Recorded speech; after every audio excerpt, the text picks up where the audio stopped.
우리 14절 말씀까지 보았습니다. 오늘 말씀을 가지고 일생의 마지막 순간까지 해야 할 일이란 주제와 제목으로 주의 마음을 같이 나누기를 원합니다. 오늘은 새벽 예배인데 뭔가 특별하지요. 앞에 꽃도 갖다 놓고 뭔가 이게 앉아서 하니까 특별하죠. 저도 나이가 들어서 허리도 아프고 다리도 아프고 그런 것도 있지만 그런 건 아니고요. 어차피 1인 방송 시대인데 뭔가 특별하게 해보면 그것도 재밌고 분위기가 좋겠다 해서 그렇게 해보았습니다. 어쨌든 우리의 일생의 마지막 순간까지 해야 될 것이 무엇인가 주님 주신 마음을 같이 나누기를 원합니다. 작년 우리나라 영화 중에 기생충이라는 영화가 세계적인 히트를 치고 아주 큰 상을 많이 받았습니다. 그런데 기생충과 더불어서 아카데미에서 유력한 경쟁 후보작이 있었습니다. 여러분 혹시 1917이란 전쟁 영화를 들어보셨습니까?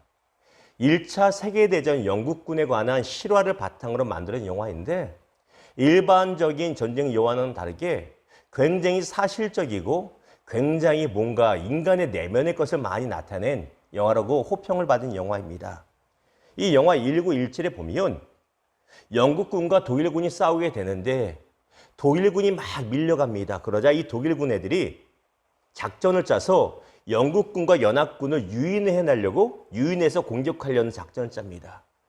영국군은 그것을 알지 못합니다. 그래서 무조건 앞으로만 나가려고 합니다.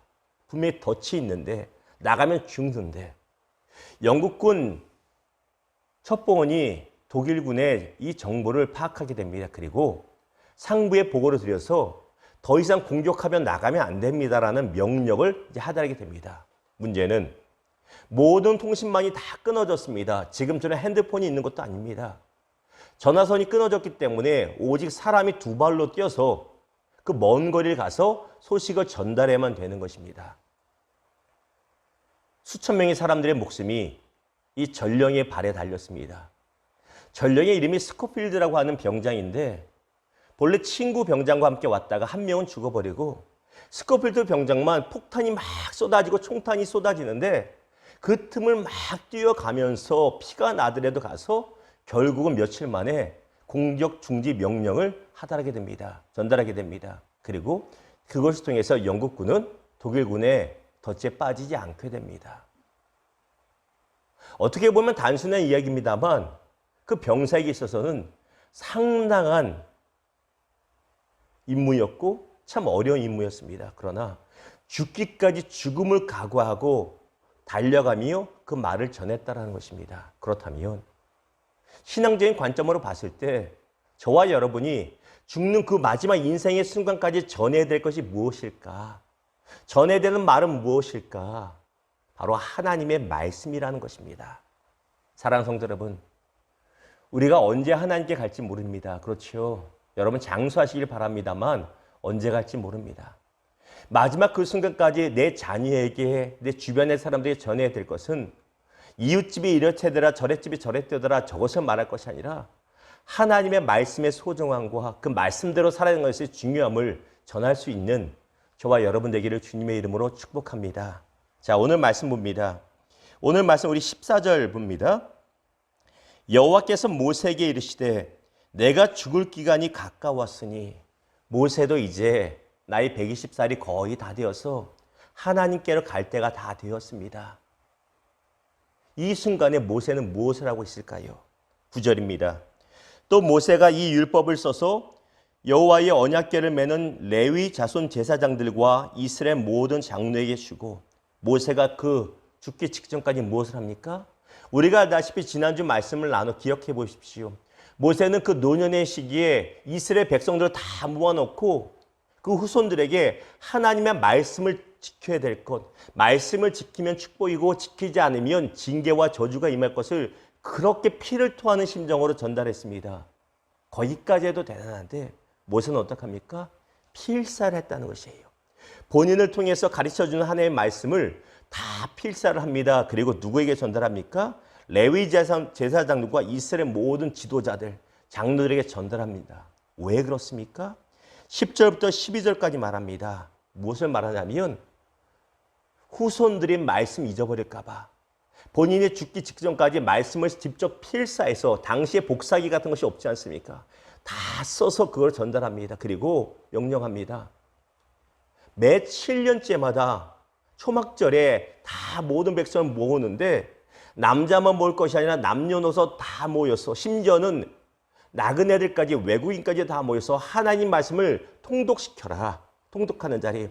처음부터 끝까지 하루 종일 통독하는 거 며칠 동안 통독하게 하고 그 말씀을 되새기게 해라. 이 명령을 내립니다. 또한 12절에 보십시오. 곧 백성의 남녀와 어린이와 내 성읍 안에 거류하는 타국인을 모으고 그들에게 듣고 배우고 그렇게 하고요. 13절에 또 너희가 요단강을 건너가서 차지할 땅에 거주할 동안에 이 말씀을 알지 못하는 그들의 자녀에게 듣고 내 하나님 여호와 경외하기를 배우게 할지니라. 7년마다 모든 사람들을 모아서 말씀을 가르쳐라. 그리고 또 명령한 것이 무엇입니까? 가나안 땅에 들어가면 그 땅에 많은 소리가 들릴 것이다. 그 땅의 문화가 잘못된 것들이 막 들릴 것이다. 그 소리에 너희의 자녀들이 넘어가지 않도록 가정에서 말씀을 듣게 하라는 것입니다. 가정에서 말씀을 가르치라는 것입니다. 가정 예배를 드리고 성경 읽는 모습을 보여주고 설교 방송을 듣게 하고 전달함으로써 자녀들의 귀에 세상의 귀가 꽂히지 않고 세상의 소리가 들리는 것이 아니라 하나님의 말씀이 그들의 심령을 붙잡게 해라. 이것이 죽기까지 너희가 전해야 될 임무요 사명이요 말씀이라고 우리에게 권면하고 있다는 것입니다. 사랑하는 성도 여러분, 우리가 마지막까지 무엇을 전달하겠습니까? 죽기를 각오하고 장군의 명령을 전달한 스코필드 병장처럼 마지막 순간처럼 하나님의 말씀을 필사하고 또 명령대로 지키게 하는 모세처럼 하나님의 말씀을 우리 사랑하는 가족들과 이웃들과 또 지체들에게 전할 수 있는 우리 모두 되기를 주님의 이름으로 축원합니다. 말씀을 맺겠습니다. 여러분, 야인시대라는 드라마 아시지요? 최근 유튜브에 보면 야인시대를 한 방송국에서 아주 오래전에 하지 않았습니까? 5분 정도씩 잘라서 엑기스만 보여주는 것이 나옵니다. 어렸을 때 보았지만 지금 보아도 나름 재미가 있습니다. 그런데 이 야인시대 드라마 주인공이 김두한 아닙니까? 장군의 아들, 주먹이 아들이 아니라 장군의 아들 김두한. 재밌는 것은 김두한이 강적과 주먹 싸움을 해서 싸울 때 꼭 집니다. 그래서 막 다운되고 넘어집니다.